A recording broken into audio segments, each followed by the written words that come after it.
잘 왔습니다.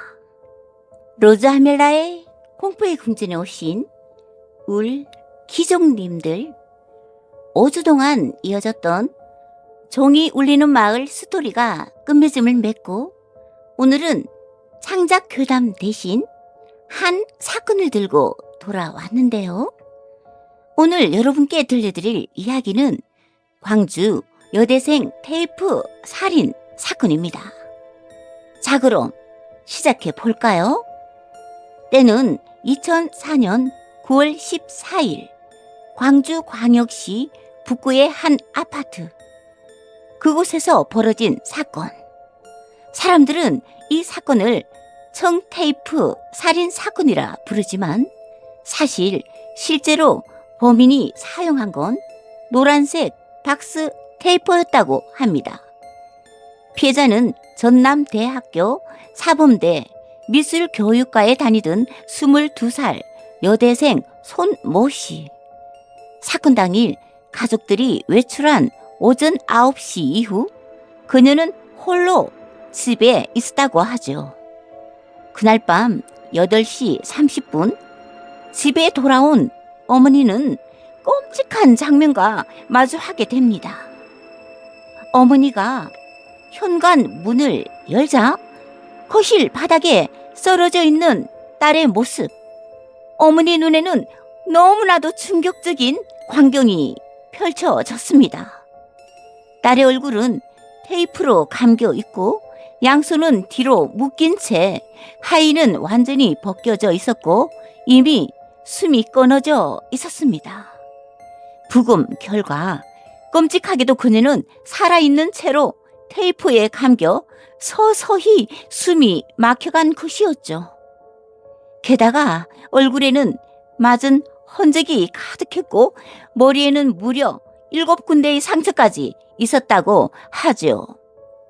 집안은 격렬한 몸싸움의 흔적으로 엉망이었지만 범인의 흔적은 거의 발견되지 않았습니다.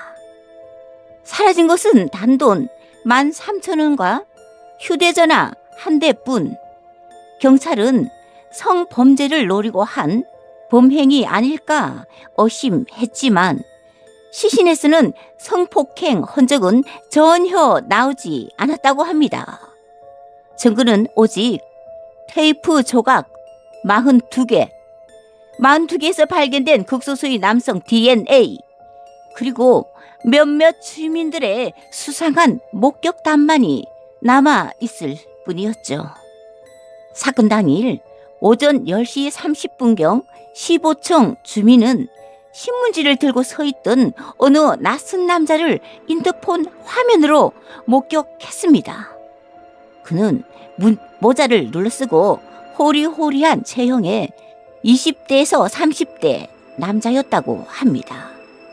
또한 14층 주민은 아침 9시경 계단에서 대화 중이던 스포츠행 머리에 두 남자를 봤다고 진술했습니다.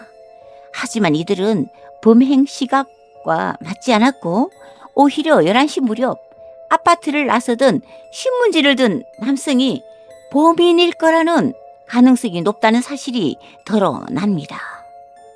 즉, 범인은 단독으로 침입했고 금품 강도를 노렸으나 피해자의 극렬한 저항으로 일이 커진 것으로 보인다고 하죠. 예상치 못한 살인, 그리고 서둘러 현장을 정리한 뒤 떠났을 가능성이 높아 보인다고도 하였습니다. 하지만 경찰은 당시 면식범의 범행일 거라는 가능성에만 집중했습니다.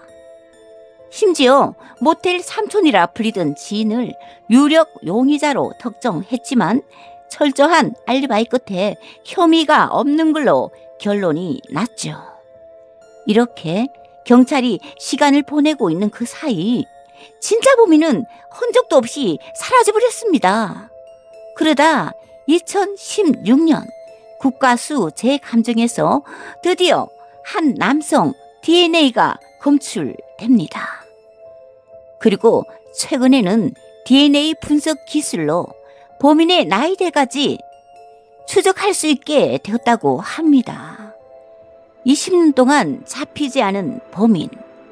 하지만 그 테이프 조각들은 지금도 침묵 속에서 진실을 기다리고 있습니다.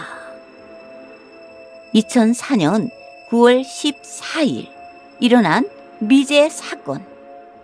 광주 여대생 테이프 살인 사건. 범인은 아직 잡히지 않았습니다. 그날 만약 그녀가 현관문을 열지 않았다면 그녀의 미래는 달라졌을까요? 하루빨리 범인이 밝혀지길 기도하며 고인의 명복을 빕니다. 정말 이런 사건이 일어나면 안 된다는 공감이 든다면 구독, 좋아요, 알람 설정까지 부탁드려요. 다음 주 토요일에는 새로운 공포 보따리를 가지고 찾아올게요. 언제나 여러분의 기대를 저버리지 않는 저희 예술인 가족이 되겠습니다. 지금까지 로즈 아멜라의 공포의 궁전의 더빙 로즈 아멜라였습니다.